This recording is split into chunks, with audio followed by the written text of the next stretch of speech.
I never thought a place built out of hope could cause so much trouble. But that was before Brenda Miller moved into our quiet little corner of the world.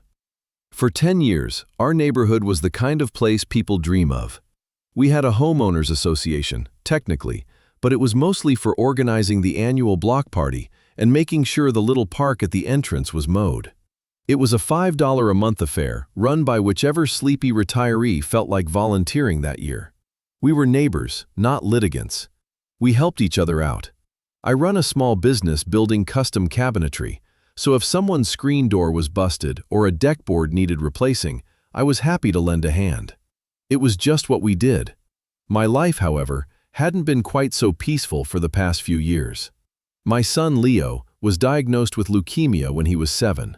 The world just stops when you hear words like that. My wife Sarah and I basically lived at the Children's Hospital for the better part of 2 years.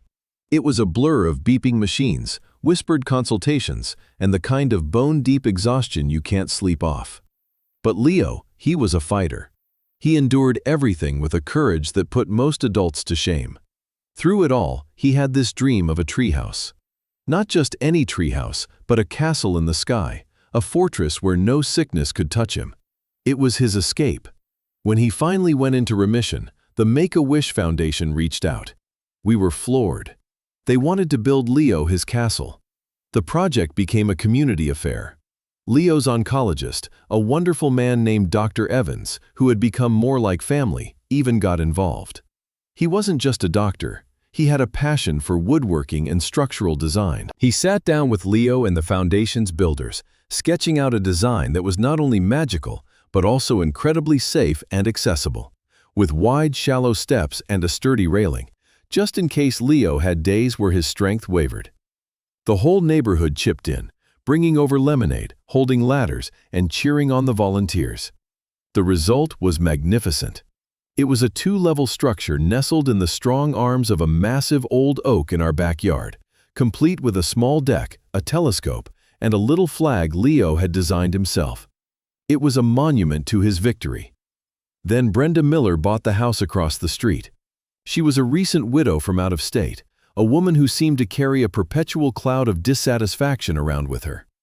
Within 3 months of moving in, she'd somehow maneuvered her way into becoming the new president of our sleepy HOA. Suddenly, our $5 a month club had teeth. The friendly newsletters were replaced with single-spaced, jargon-filled edicts printed on harsh letterhead. Mailboxes had to be a specific shade of black. Lawn ornaments were banned. Holiday decorations could only be displayed for a 14-day window. It was annoying, but most of us just rolled our eyes and complied. It seemed easier than picking a fight. We were busy people. We had lives, jobs, and in my case, a son to celebrate. We just wanted to be left alone. The first letter arrived on a Tuesday. It was tucked into our newly regulation-compliant mailbox, a crisp white envelope that felt cold to the touch.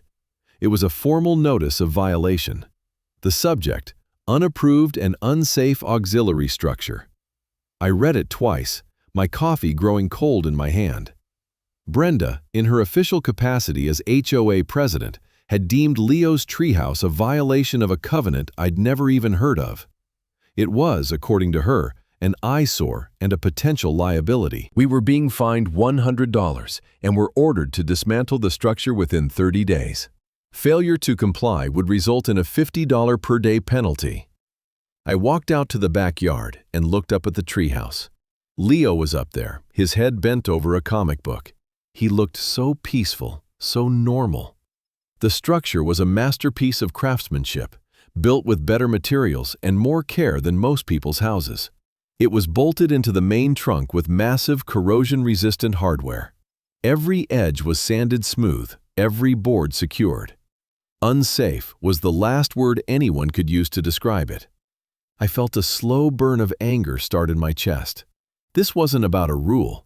This was about a woman who needed to control everything she saw. I decided to handle it the way neighbors should. I walked across the street and knocked on her door. She opened it a crack, peering at me through the gap, as if I were a particularly persistent salesman.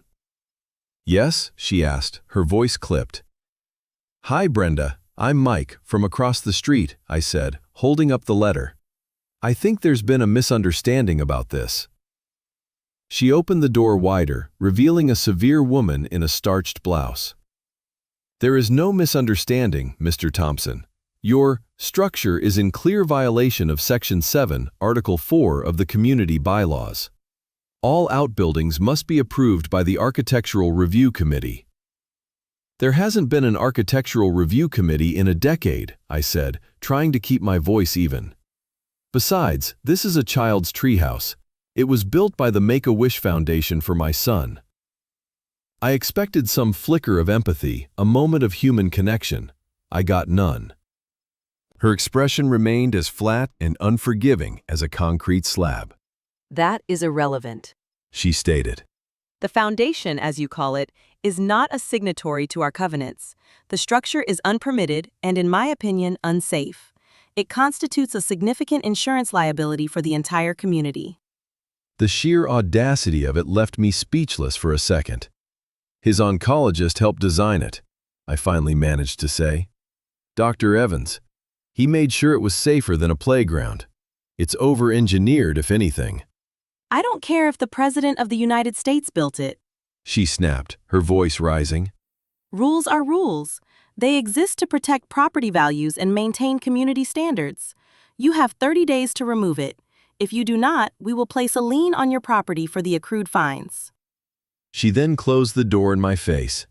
The click of the deadbolt felt like a declaration of war. I stood on her manicured porch, the ridiculous letter clenched in my fist, and knew that just wanting to be left alone was no longer an option. The next few weeks were a descent into bureaucratic madness. I sent a formal letter to the HOA board, which I knew consisted of Brenda and 2 other residents who seemed completely under her thumb, explaining the situation with Leo and the Make-A-Wish Foundation. I included a letter from Dr. Evans attesting to the treehouse's structural integrity and a thick packet of photos showing its construction. The response was another cold, formal letter, this time certified mail, informing me that my appeal was denied. The 30-day clock was still ticking. The fines began to stack up, $50 a day. After the initial 30 days, a bill arrived for $2,500. I refused to pay it. Another letter followed, this one from an attorney I'd never heard of, threatening legal action and the promised lien against our home. It was terrifying. Sarah was a wreck. The stress was undoing all the peace we had fought so hard to reclaim after Leo's illness. He could feel the tension in the house, and he started asking questions.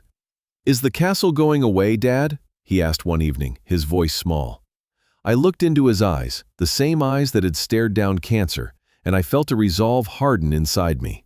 "No, buddy," I told him. "Never." The conflict started to ripple through the neighborhood. Mr. Henderson, who lived 2 doors down and had been there since the houses were first built, stopped me while I was getting the mail.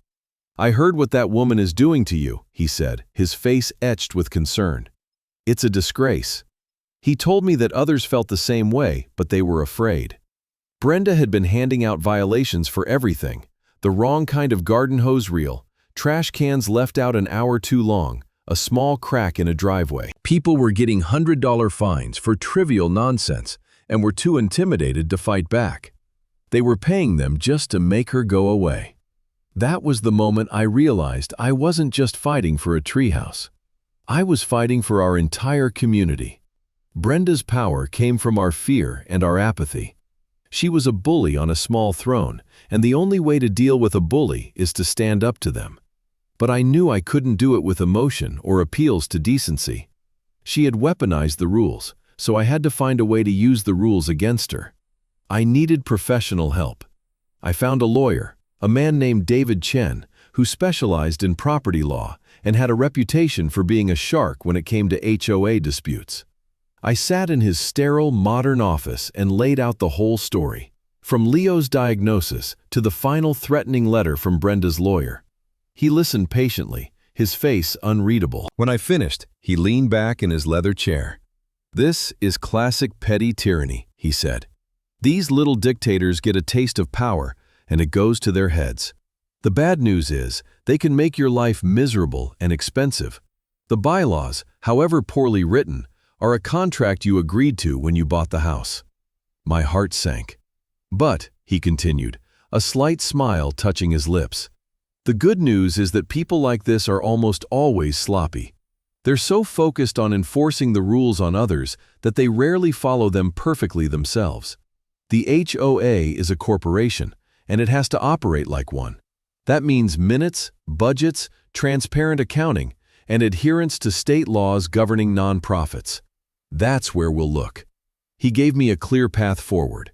First, as a homeowner and member of the association, I had the legal right to inspect all of its financial record. I was to send a formal, notarized request via certified mail, demanding access to the last 5 years of bank statements, invoices, receipts, and meeting minutes. Second, he told me to stop communicating with Brenda directly. All correspondence would now go through him. Finally, he said, don't tear down the treehouse. Let the fines accumulate. It raises the stakes and shows we're not backing down. This will end one of two ways, in court or at the next annual HOA meeting. I left his office feeling a surge of hope. I was no longer just a frustrated homeowner. I had a strategy. That evening, I drafted the letter requesting the financial records, just as David had instructed. I sent it the next morning. The response was predictable. Brenda denied my request, stating that the records were confidential and for board members' eyes only. It was the exact response David had predicted she would give, and it was a direct violation of state law. He immediately filed a motion to compel, a legal step that would force her to hand them over or face a judge.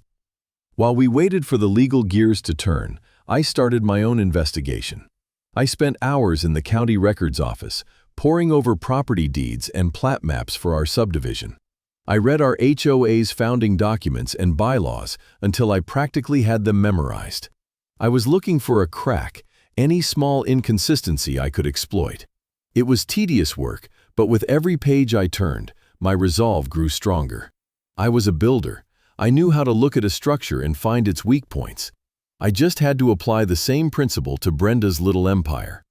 The turning point came not from a dusty file at the county courthouse, but from the very documents Brenda tried so hard to hide.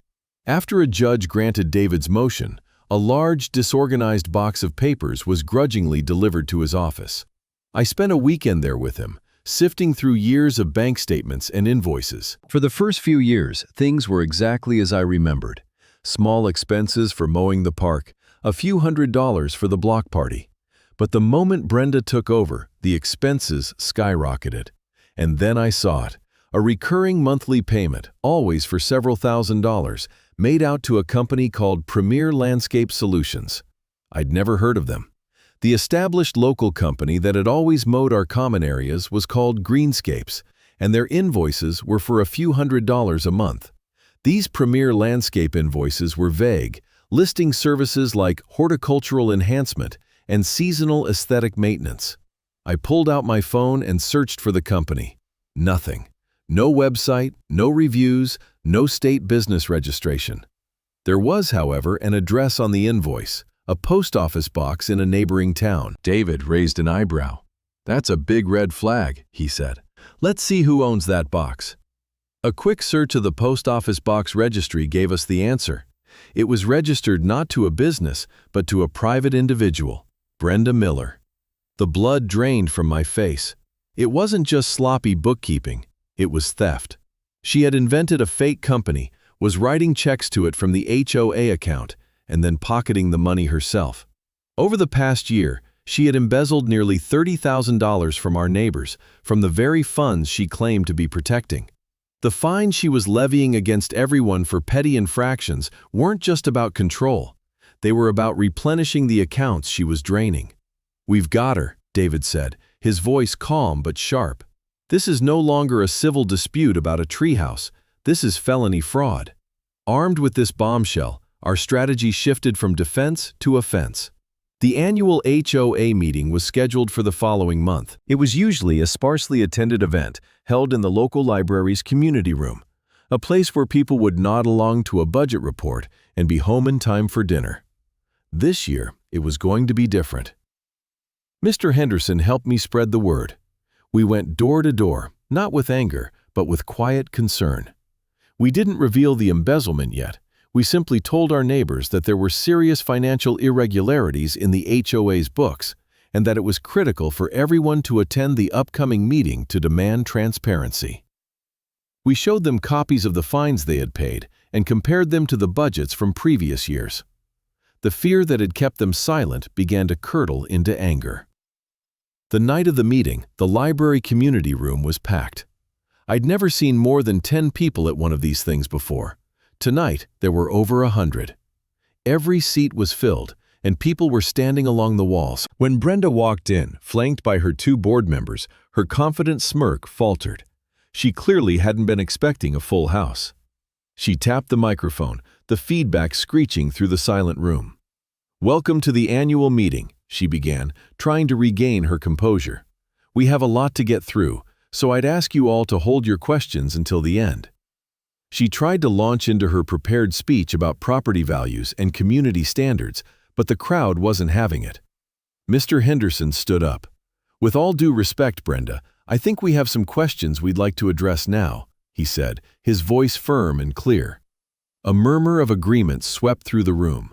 Brenda's face tightened. "This is not on the agenda," she hissed. That was my cue. I stood up, a folder in my hand. David Chen was standing discreetly in the back, observing. "Actually, Brenda, it is," I said, my voice ringing with a confidence I didn't know I possessed. "The agenda includes a review of the annual budget, and we have some serious concerns about the expenditures." I walked to the front of the room and stood beside her at the podium. Her eyes were burning with hatred. I ignored her and addressed my neighbors. "For the past year, our HOA fees have been paying thousands of dollars every month to a company called Premier Landscape Solutions," I announced, my voice steady. "I have here copies of the invoices." I passed stacks of the documents around the room. "The problem is, this company doesn't exist." A wave of shocked whispers filled the room. Brenda went pale. "That's a lie," she sputtered into the microphone. "They are a legitimate vendor." "Are they?" I countered, turning to face her. "Because the address on these invoices is for a post office box, and that post office box is registered in your name, Brenda." The room erupted. People were on their feet, shouting questions, demanding answers. Brenda stood frozen, her face a mask of disbelief and rage. She opened her mouth, but no sound came out. I wasn't finished. I laid out everything: the shell company, the fake invoices, the $30,000 she had funneled from our community into her own pocket. I showed them how the sudden explosion in fines for cracked driveways and unapproved hose reels coincided perfectly with her largest fraudulent withdrawals. "She wasn't fining us to protect property values," I said, my voice rising over the din. "She was fining us to cover her tracks. She threatened to put a lien on my house, to take away a symbol of my son's recovery from cancer, all to fund her own greed." Brenda finally found her voice. It was a shrill, panicked shriek. "This is slander. You have no proof. I'm calling the police." "That won't be necessary," a calm voice said from the back of the room. 2 uniformed police officers, whom David had called to be on standby nearby, stepped into the room. "Ma'am," one of them said, approaching the podium, "I think you need to come with us." Her authority, her entire fabricated world, crumbled in that instant. The fight drained out of her, replaced by a pathetic, whimpering fear. As they escorted her out of the room, the community she had terrorized watched in stunned silence, which then broke into a spontaneous, resounding applause. The aftermath was swift and decisive. Brenda was charged with multiple counts of wire fraud and embezzlement. Faced with the mountain of evidence, she pleaded guilty and was sentenced to 18 months in prison, along with full financial restitution and a hefty fine. Her house went up for sale before she was even sentenced, a "for sale by owner" sign planted hastily in the lawn she had supposedly paid so much to maintain. With Brenda gone, the entire HOA board resigned in disgrace. An emergency election was held, and Mr. Henderson was unanimously voted in as the new president. His first official act was to call a special meeting where he proposed a single motion: to formally expunge every fine issued during Brenda's tenure and to refund every dollar that had been paid. The motion passed without a single objection. My own file, thick with threatening letters and illegitimate fines now totaling well over $10,000, was ceremoniously dropped into a paper shredder. The lien against our house, which had been filed just a week before the meeting, was immediately dissolved. The neighborhood began to heal. The oppressive atmosphere of suspicion and anxiety lifted, replaced by the old sense of camaraderie. People started putting their bird baths and pink flamingos back on their lawns. The annual block party that year was the biggest we'd ever had. I was awkwardly toasted as a hero, which I deflected with a shrug. I wasn't a hero, I was just a father who refused to let a bully tear down his son's castle. The HOA was restructured from the ground up. The bylaws were simplified, the budget was made completely transparent and accessible online, and the focus returned to community, not compliance. About 2 years later, I was in the local grocery store when I saw her. Brenda was out of prison, looking diminished and tired. She was thinner, and the hard, self-righteous glint in her eye was gone, replaced by a dull, hollow look. She saw me, and for a moment, I saw a flash of the old panic. She started to turn her cart away, but then she stopped. She walked over to me, her eyes fixed on the floor. "Mr. Thompson," she said, her voice barely a whisper. I just wanted to say that I'm sorry for everything." I looked at this woman who had caused my family so much pain and stress, and I felt nothing. Not anger, not satisfaction, just a kind of detached pity. She was a small person who had tried to make herself feel big by making others feel small. "I appreciate that," I said simply. There was nothing else to say. I had already won. Forgiveness wasn't necessary. That afternoon, I went home and climbed the steps to the treehouse. Leo was 16 now, a lanky high schooler who was more interested in cars than castles, but he still came up here sometimes. He was healthy, strong, and full of life. I stood on the little deck, looking out over the neighborhood, now peaceful and quiet. The sun was setting, casting a warm, golden light over everything. The treehouse wasn't just a structure of wood and nails anymore. It was a testament to the idea that you can't let bullies, big or small, win. It was a reminder that some things are worth fighting for, not with noise and anger, but with reason, truth, and an unwavering belief in what is right. It was Leo's fortress, and in the end, it had protected us all.